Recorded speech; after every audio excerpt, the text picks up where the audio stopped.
High everyone, I hope you are all well. আজকে আমি তোমাদের যেটা পড়াবো সেটা হচ্ছে টেন্স। টেন্স কি জিনিস সেটা আমি তোমাদেরকে আগে বলি।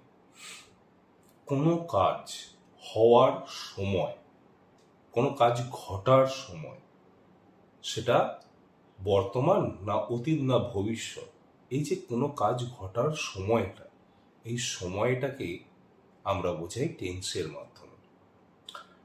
একটা আমি সেন্টেন্স বলছি, একটা নয় তিনটে সেন্টেন্স বলছি।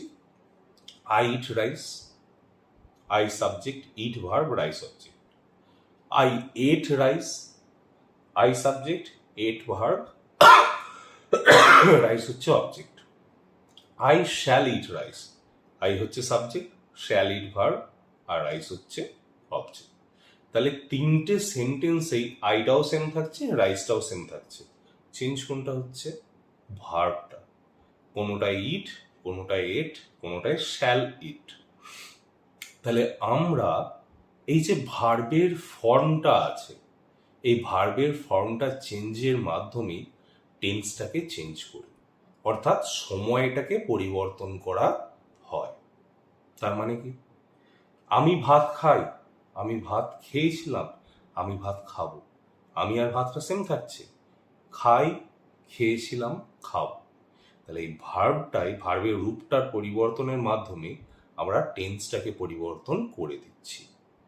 বোঝা গেল? তাহলে টেন্স হচ্ছে তিনটে: present tense, past tense, future tense, অর্থাৎ বর্তমান, অতীত, ভবিষ্যৎ। আবার বর্তমানের আন্ডারেও 4 রকম ভাগে ভাগ করা হয় বর্তমান কালকে, মানে প্রেজেন্ট টেন্সকে 4টে পার্টে ভাগ করা হয়। আবার পাস্ট টেন্সকে 4টে ভাগে ভাগ করা হয়, আবার ফিউচার টেন্সকেও 4টে ভাগে ভাগ করা হয়। সৌভাগ্যক্রমে এই 4টে ভাগের নাম প্রেজেন্টেরও এক, পাস্টেরও এক, ফিউচারও এক। কি নাম? প্রেজেন্টের ক্ষেত্রে বা পাস্টের ক্ষেত্রে বা ফিউচারের ক্ষেত্রে ইনডিফিনাইট 1 নম্বর পার্ট, 2 নম্বর হচ্ছে কন্টিনিউয়াস, থার্ড হচ্ছে পারফেক্ট, ফোর্থ হচ্ছে পারফেক্ট কন্টিনিউয়াস। যখন প্রেজেন্ট করব বলবো present indefinite, present continuous, present perfect continuous. পাস্টের সময় বলবো past indefinite, past continuous, past perfect continuous. ফিউচারের সময় বলবো future indefinite, future continuous, future perfect continuous. বোঝা গেল?